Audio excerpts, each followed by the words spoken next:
우리가 이 냉전 시대라 그러죠. 미국과 소련, 지금의 러시아, 미국과 소련이 거의 초강대국의 두 축이었죠. 이 두 나라가 서로를 향해서 총뿌리 정도가 아니고 핵을 가지고 견제를 한 그런 때를 우리 냉전 시대라 그럽니다. 그러다 어느 날 1983년 9월 26일에 소련이 쏘아 올린 인공위성으로부터 정보가 하나 오는데 경보와 함께 울립니다. 미국이 본토에서 소련을 향해 대륙간 탄도미사일, 핵이 실린 대륙간 탄도미사일을 5발 발사했다라는 경보가 울립니다. 그 경보가 울리니까 소련은 이제 난리가 난 거죠. 그런데 소련의 그 핵 관제 센터의 센터장이자 결정권자는 제가 사진과 이름을 준비했는데 그분의 지금 젊은 시절이에요. 줄여서 페트로프라는 분입니다. 이 분이 당시에 장군이었어요. 결정권을 쥐고 있는 센터의 장이었습니다. 자, 그들의 필드 매뉴얼대로 하면 이런 상황에는 즉각적으로 자기들도 핵을 발사할 수 있는 맞대응 버튼을 눌러야 됩니다. 이게 정해놓은 매뉴얼이었어요. 자, 여러분 상상해 보십시오. 만약에 눌렀습니다. 그러면 미국과 소련의 핵전쟁이 일어나는 거예요. 제가 감히 말씀드리면 세계 역사가 바뀌었을 거예요. 그렇죠? 얼마나 참 비참한 잔혹한 그런 결과가 펼쳐졌을까요? 자, 그 분초를 다투는 시간에 저 페트로프라는 장교가 눌러야 되는데 이제 누르면 이제 끝이에요. 그렇죠? 이제 전쟁입니다. 그런데 누르지 않고 뭔가 이상하다라는 의구심을 갖습니다. 자세히 모니터를 살폈습니다. 만약에 미국이 소련을 향해서 핵전쟁을 시도하는 도발이었다면 왜 5발만 쐈겠는가? 이런 의구심을 갖게 됩니다. 그리고는 직원들에게 다시 모니터하라, 다시 컴퓨터 프로그램을 돌려라. 이분이 판단하기에 이건 핵미사일이 아니었습니다. 소련이 쏘아올린 인공위성이 여러 가지 빛과 대기의 환경을 가지고 데이터를 받아서 소련 관제센터에 보내잖아요. 그런데 그 인공위성의 기계적 오류였다고 이분은 판단한 것입니다. 왜? 어떤 빛 5조각을, 그 섬광을 미국이 쏘아올린 미사일로 판단했다고 이분은 생각한 것입니다. 자, 그래서 맞대응 버튼을 누르지 않습니다. 잠시 후 미국이 쐈다고 생각했던 미사일이 소련 영토에, 본토에 떨어졌을까요? 안 떨어졌습니다. 그분의 판단이 맞았던 것입니다. 이 한 사람의 판단, 이 한 사람의 선택 때문에 세계사가 바뀐 것이죠. 이후에 유엔에서는 이 장군을 세계 유엔 주최의 시민평화상을 이분에게 수여를 하게 됩니다. 세계 역사에 굉장히 중요한 인물로 소개되는 사람 페트로프입니다. 여러분, 한 사람의 선택이 엄청난 결과를 초래할 수 있다는 것입니다. 그런데 저와 여러분의 인생이 사실 늘 선택이 주어지는 인생 아닙니까? 큰 선택도 있습니다. 우리 자녀들의 결혼 문제라든지 또 직장, 취업, 진로, 진학 이런 어떤 일륜지 사이에 있어서 큰 선택을 해야 될 경우들도 있습니다. 그런데 꼭 큰 선택만 있는 것은 아닙니다.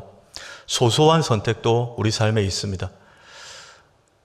하루아침에 그냥 일어나서 오늘은 무슨 옷을 입을까부터 또 출근해서 점심때 오늘은 뭐 먹지? 짜장면? 짬뽕? 볶음밥? 뭐 탕수육을 시키면 소스를 부어 먹을까? 찍어 먹을까?부터 이렇게 썰렁한 분위기일 줄 몰랐는데 탕수육을 한 번도 안 드셔본 분위기인 것 같습니다. 그런 소소한 분위기, 소소한 선택 뭐 이런 것들이 우리 삶에 늘 있다는 것입니다.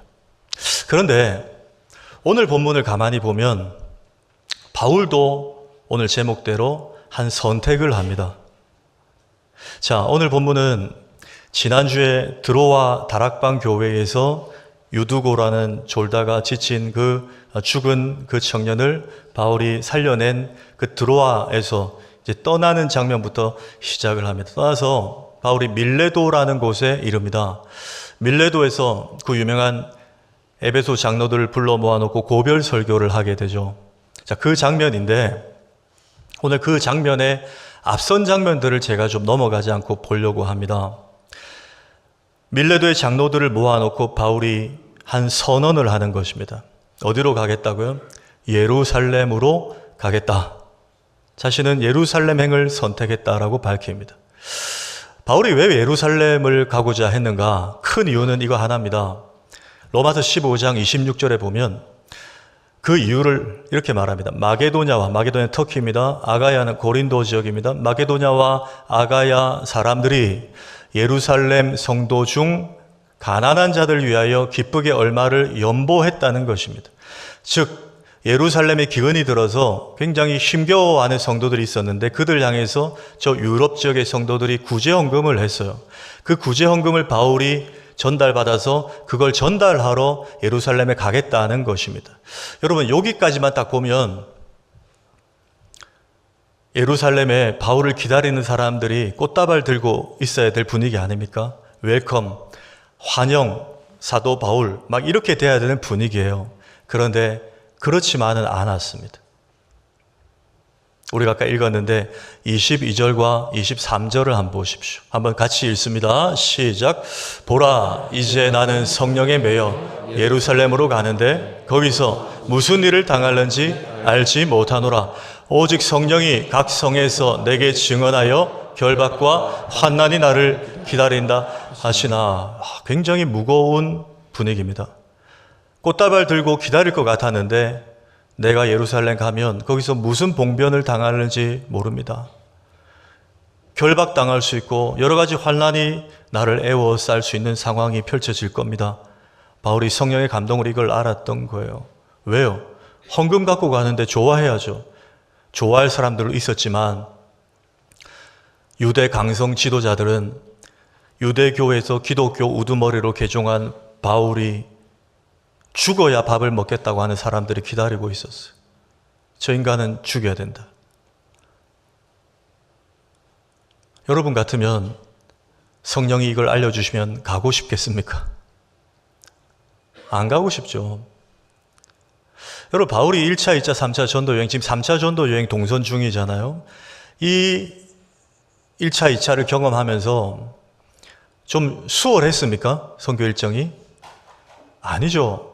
원정원 유대인들이 테러를 감행했습니다. 바울 죽이려고.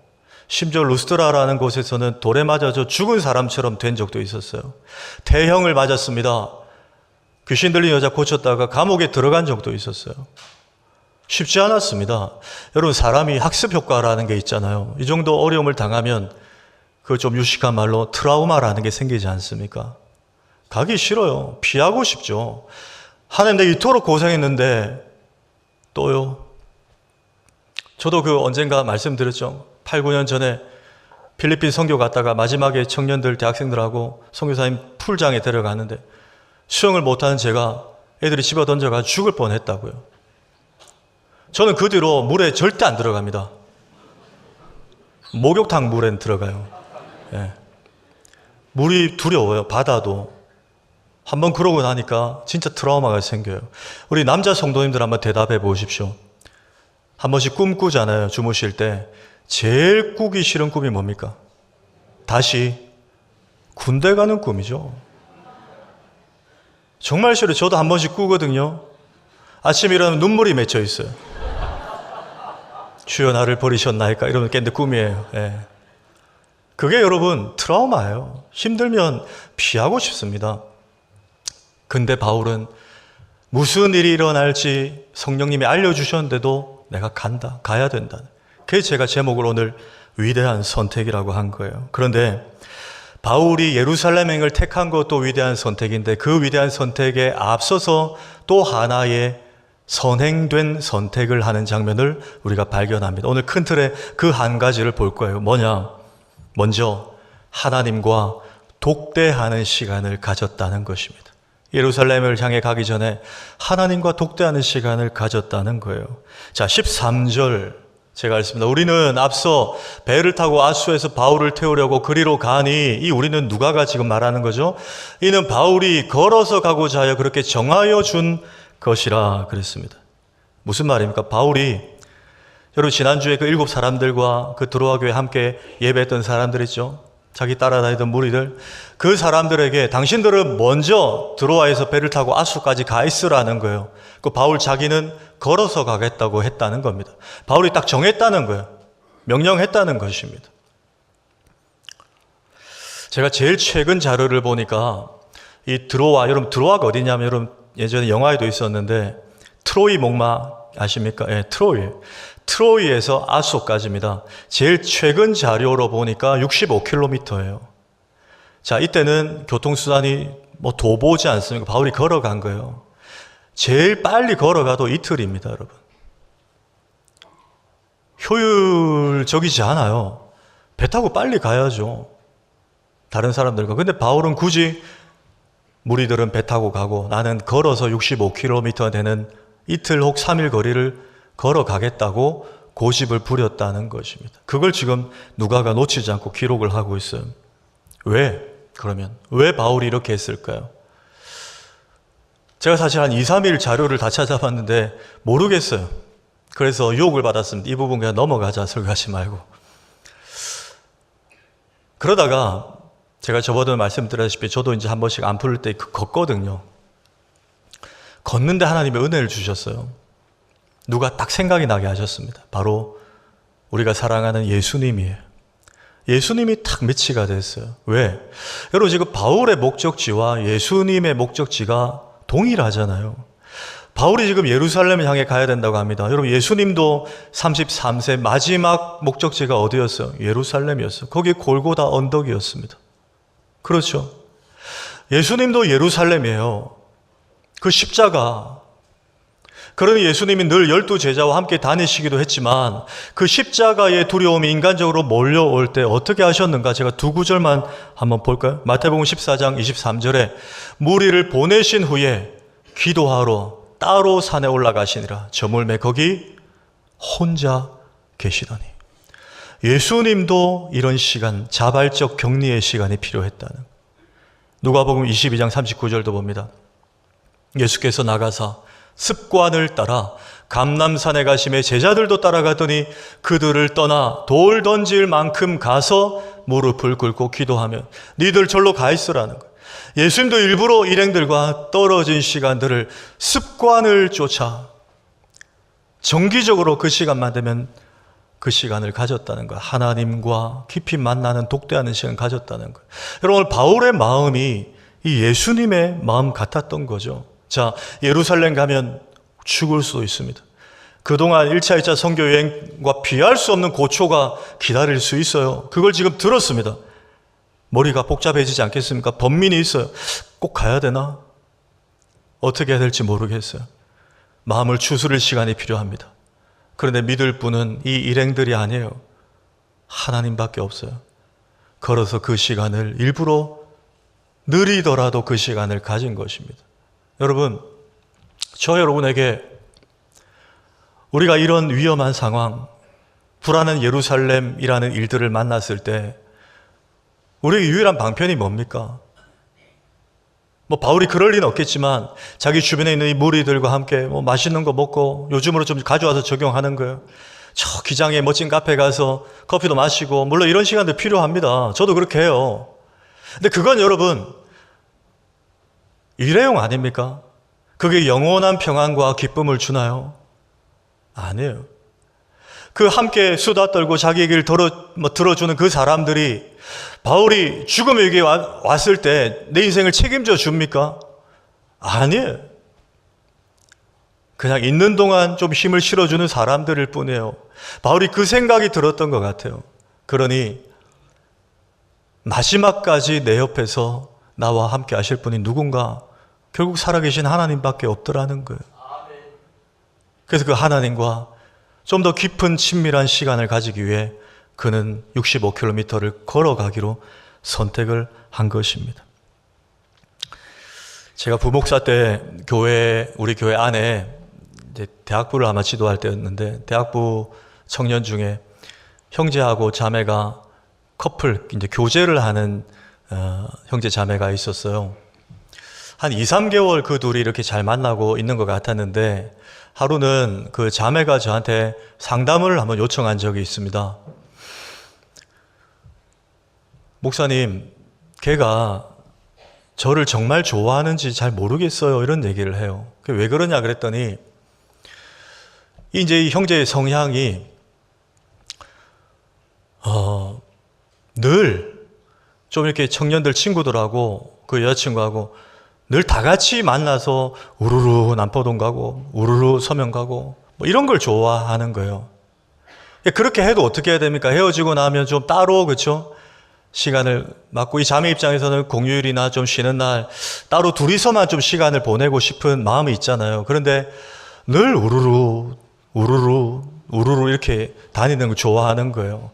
그러니까 이 자매 마음에 그게 서운하고, 그러면 이 형제가 정말 나를 좋아하는 게 아니라 그냥 나는 그냥 여자친구고 그냥 다 같이 만나는 이 분위기가 그냥 좋아서 그냥 그렇게 시간을 늘 그렇게 보내는 거 아닌가라는 마음이 드는 거죠. 그런 얘기를, 좀 속상한 마음을 저한테 얘기를 하더라고요. 여러분, 이 형제와 자매가 그 뒤로 어떻게 됐을까요? 다음 시간에 알려드리겠습니다. 그건 사실 중요한 게 아니고요. 제가 뭘 말씀드리냐, 여러분, 우리와 하나님과의 관계도 비슷한 것 같지 않나요? 주일 공예배, 제가 너무 강조하죠. 이거는 목숨 걸고 지켜야 되는 예배예요. 함께 모여서 하나님 예배하는 이 주일 예배 너무 귀합니다. 또 우리 수요일 날은 우리 부교육자들이 수요 성경인물 시리즈를 지금 쭉 하고 있어요. 너무 귀한 시간에. 금요철야 점점 더 많이 오세요. 다른 교회 교인들도 막 오세요. 함께 모여 기도하고 찬양하고 예배하는 시간 너무 귀합니다. 이거 반드시 우리가 해야 돼요. 그런데 그와 동시에 그렇게 우르르 왔다가 그걸로만은 안 되는 거예요. 주님과 좀 독대하는 은밀한 시간도 필요하다는 거예요. 그 시간을 통해 하나님을 더 깊이 알아가요. 하나님은 내 마음을 더 어루만져 주세요. 여러 사람 있을 때 고백하지 못했던 기도들, 하나님과 은밀한 시간에 내가 나눌 수 있는 거예요. 그 시간도 반드시 필요하다는 거예요. 마치 이런 겁니다. 예수님이 나귀 새끼를 타고 예루살렘에 착 입성을 하시니까 유대인의 큰 무리가 종려나무 가지를 들고, 여러분 그 장면 아시죠? 호산나 난리가 났어요. 그 장면 보면요, 한번 띄워주실래요? 요한복음 12장 12절에 명절에 온 큰 무리가 예수께서 예루살렘으로 오신다는 걸 듣고 종려나무 가지를 가지고 맞으러 나가 외치되 호산나, 뭐 했다고요? 찬송했다. 여러분, 길에서 찬송가 뭡니까? 하나 예배잖아요. 버스킹 찬양을 했다는 거예요. 길에서. 큰 무리가 얼마나 멋집니까? 요즘으로 치면 음향, 조명 촥 세팅해가지고 수천 명 모여서 그냥 수련회 집회, 찬양 집회 한 거예요. 놀라운 시간이에요. 자, 그런데 성경은요, 여기서 끝나지 않고 이들이 이러고 다 돌아갑니다. 돌아가고 이어서 20절 한번 보실 거예요. 20절에 이걸 지적해요. 명절에 예배하러 올라온 이 사람들 똑같이 온 사람들이에요. 그 중에 헬라인 몇이 있는데 그들은 우르르 왔다가 돌아가지 않고 우리가 예수님을 좀 따로 배웠고자 합니다 하고 찾아왔다는 거예요. 빌립을. 성경이 왜 이 사람들을 기록했을까? 이방인들 별 중요하지도 않은데 이 배치가 중요해요. 같이 보실까요? 12절과 20절 같이 보십시오. 자, 명절에 똑같이 큰 무리의 유대인들이 왔어요. 함께 찬양했습니다. 이들 우르르 돌아갔어요. 그런데 몇 사람만 남아서 따로 주님을 만나고자 했다는 거. 왜 이걸 지금 이어서 배치해서 보여줄까요? 여러분 아시잖아요. 저 두 부류 중에 일주일 뒤에 누가 예수를 배반했습니까? 저 호산나 외치던 큰 무리들이에요. 저들은 심지어 예수님을 십자가에 못 박고 정치살인범 바라바를 풀어주라고 했어요. 왜? 가만히 보니까 예수는 자기들의 니즈를 채워줄 사람이 아니에요. 그들은 로마의 압제에서 해결해줄 정치적인 왕 메시아가 필요했는데 이 예수는 무력해요. 차라리 정치 머리 잘 돌아가는 바라바가 낫다는 거예요. 왜 이런 현상이 나타나죠? 예수님을 따로 만나서 깊이 알아가는 시간이 저들은 없었어요. 저 헬라인의 모습이 저 큰 무리들은 없었다고. 그러니 저들은 주님을 떠난 것입니다. 여러분, 예수님이 이 원리를 강조하세요. 마태복음 6장 6절 한번 읽습니다. 시작. 너는 기도할 때에 내 골방에 들어가 문을 닫고 은밀한 중에 계신 내 아버지께 기도하라. 은밀한 중에 보시는 내 아버지께서 갚으시리라. 보세요. 잘 보세요. 골방에 들어가래요. 큰 찬양 집회도 좋은데 골방도 중요하대요. 골방에 들어가 어떻게 해요? 문을 닫으래요. 왜? 소음을 차단하고 남들의 시선을 차단해서 오롯이 하나님께만 집중하는 시간. 요즘 길에 막 유튜브 막 틀어놓고 다니는 분들이 있어요. 자기 듣는 채널. 유튜브도 좀 끄고 단 10분이라도 하나님과 오롯이 독대하라는 거예요. 그렇게 할 때 어떻게 한다고요? 은밀한 중에 보시는 아버지께서 갚으시리라. 만져주신다는 거예요. 해결하신다는 거예요. 공감하신다는 거예요. 불안하고 두려운 예루살렘을 앞두고 바울은 이 하나님을 찾아 65km를 걸어간 것입니다. 자, 그렇다면 한 걸음만 더 나아가서 왜 예루살렘을 앞두고 꼭 이렇게 하나님을 독대해야 했었는가 하는 질문입니다. 그 이유가 두 번째예요. 하나님과 독대하고 나니 바울의 마음이 달라졌기 때문에 그래요. 바울의 심경이, 바울의 믿음의 강도가 달라졌다는 것입니다. 여러분 16절 한번 읽을까요? 시작.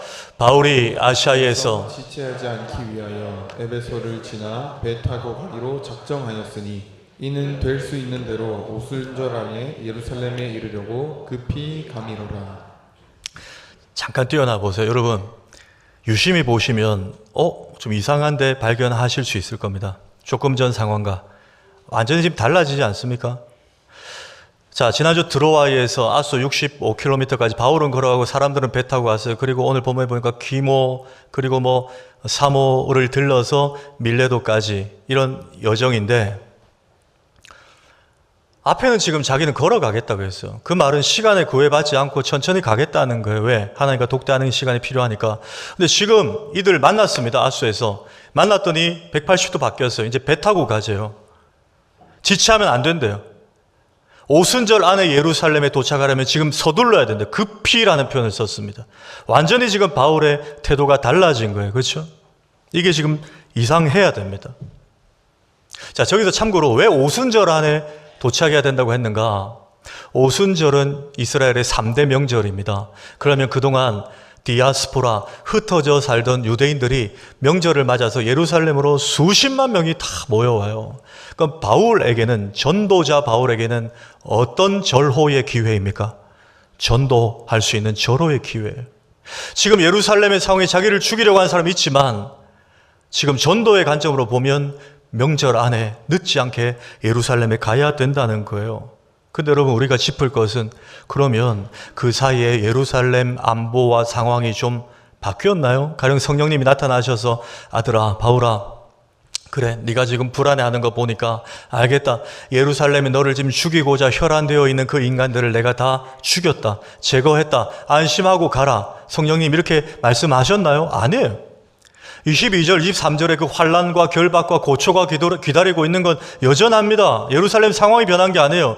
심지어 그런데도 바울이 24절에 멋진 고백이죠. 한번 읽습니다. 시작. 내가 달려갈 길과 주 예수께 받은 사명 곧 하나님의 은혜의 복음을 증언하는 일을 마치려 하면은 나의 생명조차 조금도 귀한 것으로 여기지 아니합니다. 예. 이 정도로 바뀌었어요. 마음에 번민이 있었는데, 고민이 있었는데 가야 되나? 다른 데를 먼저 갈까? 그러면 예루살렘 상황이 좀 나아질까? 이런 인간적 고민이 있어서 65km를 걸었는데 이분이 지금 바뀌었어요. 사명이래요. 가야 된대요. 달려가야 된대요. 죽어도 된대요. 그래서 어떻게 이렇게 바뀔 수 있죠? 답은 아까 살펴봤어요. 하나님과 독대하는 시간을 가졌기 때문인 줄로 믿습니다. 하나님의 마음을, 자기의 마음을 교통하는 시간을 바울이 가진 거예요. 그 시간에 하나님이 바울의 마음에 담대함과 확신과 용기를 불어넣어 주신 거예요. 아들아, 사랑하는 아들아, 걱정하지 마라. 내가 너를 지명하여 불러나니 너는 내 것이라. 내가 너를 예루살렘으로 가라고 하지 않았냐. 네가 불 가운데 지날 때도 그 불이 너의 옷자락을 태우지 못할 것이야. 네가 물 가운데로 지날 때도 그 물이 너를 침몰지 못할 것이다. 예루살렘이라는 현실이 너를 힘들게 하지 못할 거야. 예루살렘의 그 강성 지도자들이 너를 죽이지 못할 거야. 너를 상하게 하지 못할 거야. 너의 직장에 그 힘들게 하는 사람이 너를 힘들게 하지 못할 거야. 네가 짊어지고 있는 너의 가정 형편이 너를 무너지게 하지 못할 거야. 네가 지금 앓고 있는 그 질병이 너를 결탄코 실패하게 하지 못할 거야. 절대. 이 마음을 독대하는 시간 동안 하나님이 아브라함이 아니고 바울에게 불어넣어 주신 거예요. 여러분, 여호수아 3장에 보시면 여호수아가 모세에게 바통을 이어받고 40년 쭉 광야를 인솔해 가고 200만 명의 남녀노소 인원들을 데리고 이제 저 멀리 가나안이 보여요. 요단강만 건너면 됩니다. 그런데 요단강이 막 범람하고 위험해요. 함부로 진입했다가 죽을 수 있어요. 여호수아가 결단을 내립니다. 멈추라. 그리고 3일 동안 기다리며 기도합니다. 그 3일 후에 하나님이 여호수아에게 응답을 하세요. 그런데 40년 전 홍해처럼 네가 모세 선배처럼 지팡이 들고 팔을 벌리고 있으면 내가 삼성 LG 건조기 못지않은 동풍 건조기로 홍해를 훅 해서 마른 땅을 보이리라 하시지 않아요. 분명히 다릅니다. 어떻게 하시죠? 제사장들이 발을 먼저 요단 강물에 담그라고 해요. 요단 강물이 여전히 위험합니다. 자, 그 장면 볼까요? 여호수아 3장 13절에 제사장들의 발바닥이 요단물을 밟고 멈추면 요단물, 곧 위에서부터 흘러내리던 물이 끊어진대요. 요단 강물이 먼저 끊어진 게 아닙니다. 여전히 범람해요. 아이들은 죽을 수 있어요. 그런데 하나님은 발을 먼저 넣으래요. 요단강이 바뀐 게 아니에요. 3일 동안 하나님과 독대했더니 여호수아의 마음이 바뀐 겁니다. 담대하게 하나님 함께 하시면 갈 수 있다. 힘내라. 겁먹지 마라. 하나님이 우리 앞서 가신다. 그러고 발을 밀어 넣은 거예요. 오늘 바울의 상황과 똑같아요. 두렵지만 여전히 예루살렘은 불안하지만 내가 달려갈 길과 주 예수께 받은 사명 곧 하나님의 은혜의 복음을 증언하는 일을 마치려 하면은 나의 생명조차도 조금도 귀한 것으로 여기지 아니하노라. 왜? 하나님과 독대했거든요. 하나님이 힘을 불어넣어 주셨거든요. 여러분, 전 세계에서 제일 많이 팔린 도서가 1위가 뭔지 아세요? 성경책이에요. 스테디셀러이래요. 스테디셀러는 최소 10년간 누적된 걸로 봤을 때도 1년, 10년 이상이죠. 2위가 뭔지 아세요? 철로역정, 존 버년의 철로역정이에요. 여러분, 존 버년의 철로역정 이 책과 그 다음에 방금 성경에 나와 있는 네 권의 책, 에베소서, 골로새서, 빌립보서, 빌레몬서 이 네 권의 책, 총 5권의 책의 공통점이 뭔지 아세요? 제가 예전에 말씀드렸죠. 5권 다 옥중, 감옥에서 쓴 책이에요. 자, 에빌 골못 이 네 권의 옥중 서신 중에 빌립보서에 보면 기뻐하란 말이 제일 많이 나오죠. 감옥인데도 불구하고 기뻐하라 그랬어요. 여러분, 빌립보서에도 가장 유명한 구절이 빌립보서 4장 6, 7절인데 우리 한번 힘있게 읽겠습니다. 시작. 아무것도 염려하지 말고 다만 모든 일에 기도와 간구로 너희 구할 것을 감사함으로 하나님께 아뢰라. 그리하면 모든 지각에 뛰어난 하나님의 평강이 그리스도 예수 안에서 너희 마음과 생각을 지키시리라. 아멘. 아멘. 모든 일에 기도만 하래요. 하나님과 독대하래요. 그러면 요단 강물을 끊어주시겠다? 홍해를 갈라주시겠다? 예루살렘에 너를 힘들게 하는 인간들을 다 제거해 주시겠다? 아니요. 오히려 너희 마음과 생각을 평안토록 지켜주시겠다. 발을 넣을 수 있는 믿음의 수준까지 하나님께서 용량을 넓혀주시겠다. 여러분, 이것도 놀라운 복인 줄 믿으시기 바랍니다. 우리 가정 형편이 나아지고 정말 우리가 금요일마다 기도하는 것처럼 암투병 하시는 분들이 병이 낫고 하는 건 너무나 감사한 일이에요. 그런데 혹 지금 당장에 그 일이 일어나지 않더라도 그 질병을 감당할 수 있는 체력과 영성을 하나님께서 부어주신다면 우리 마음과 생각을 지켜주시는 은혜가 임한다는 거예요.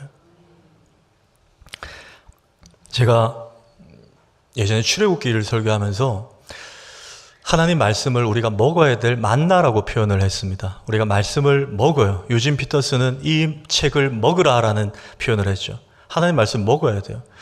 여러분, 어느 집에 갔는데 밥을 차려 주었어요. 손님이라고. 그런데 혹 남기면 주인이 어떻습니까? 서운하죠. 맛이 없나? 이런 생각이 들어요. 여러분, 이 66권의 말씀, 특히 오늘 이 주일 예배에 주신 오늘 이 사도행전 이 말씀은 하나님이 우리에게 차려주신 밥상인 줄 믿으시기 바랍니다. 그래서 이게 우리가 좀 그냥 넘어가도 좋겠는데 제가 마지막으로 이 한 구절을 좀 받아 먹고 여러분들이 돌아갔으면 좋겠어요. 어디냐? 22절이에요. 22절 한번 보십시오. 보라, 이제 난 성령에 매여 예루살렘으로 가는데 거기서 무슨 일 당할는지 알지 못하노라. 바울이 이렇게 고백을 합니다. 여러분, 이 한 구절에 문제도 있고 답도 있다는 게 보이십니까? 문제는 뭐죠 지금? 예루살렘이 문제예요. 무슨 일을 당할는지 알지 못하는 두려운 예루살렘이 바울의 기도 제목이고 문제잖아요. 그런데 잘 보시면 여기에 답도 있어요. 답은 뭐죠? 나는 성령에 매여서 간다는 거예요. 이게 답이에요. 예루살렘은 분명히 불안하고 두렵고 위험합니다. 그런데 하나님 우리에게 문제로만 몰아가시지 않고 그와 동시에 답도 제시하고 계시다는 거예요. 성령에 이끌려 너는 가는 거야. 내가 너와 함께 간다는, 마치 이런 거예요. 마태복음 4장 1절에 예수님이 공생애 시작하실 때 시험 받으신 장면 보십시오. 그때 예수께서 성령에게 이끌려 마귀에게 시험을 받으러 광야로 가사. 여러분, 우리 인생이 광야예요. 그렇죠? 무시무시한 마귀의 시험이 하루도 쉬지 않고 우리를 공격하는 곳이 우리 인생입니다.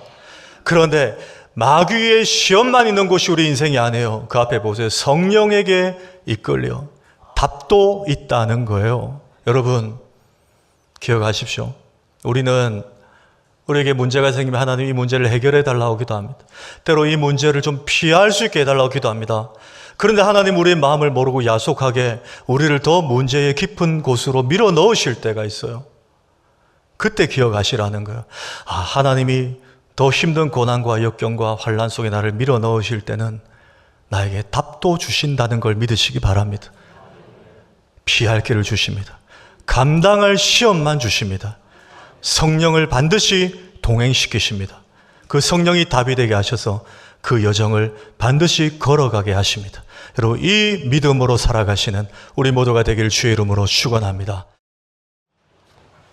우리 말씀을 새기는 의미로 옆에 분들에게 이렇게 한번 인사하십시다. 예배 후에도 하나님과 독대하시길 축복합니다. 이렇게 한번 인사하십시다. 예배 후에도 하나님과 개인적으로 데이트를 꼭 하셔야 돼요. 그래 우리가 그 사랑과 관계가 깊어집니다. 그러면 하나님께서 우리가 일할 수 있도록, 걸어갈 수 있도록 힘주시고 또 나아갈 수 있는 용기를 주실 것입니다. 하나님이 우리를 향해서 편지를 써주신 놀라운 가사죠. 하나님의 열심 함께 찬양하겠습니다.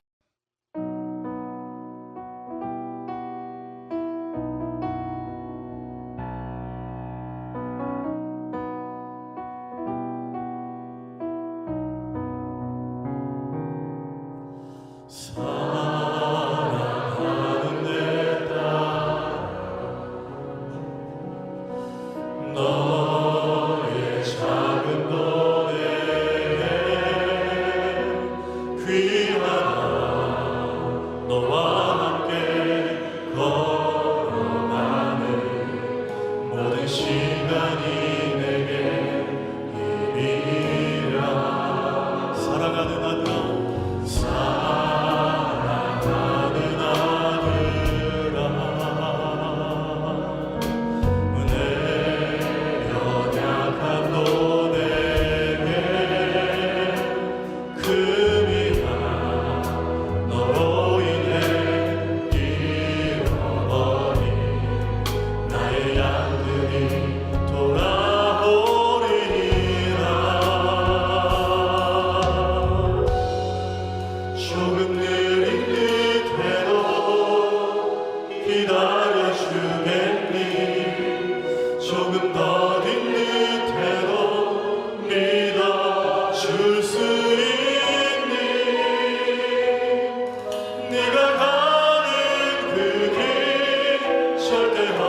삶도 내게 귀하다 하십니다.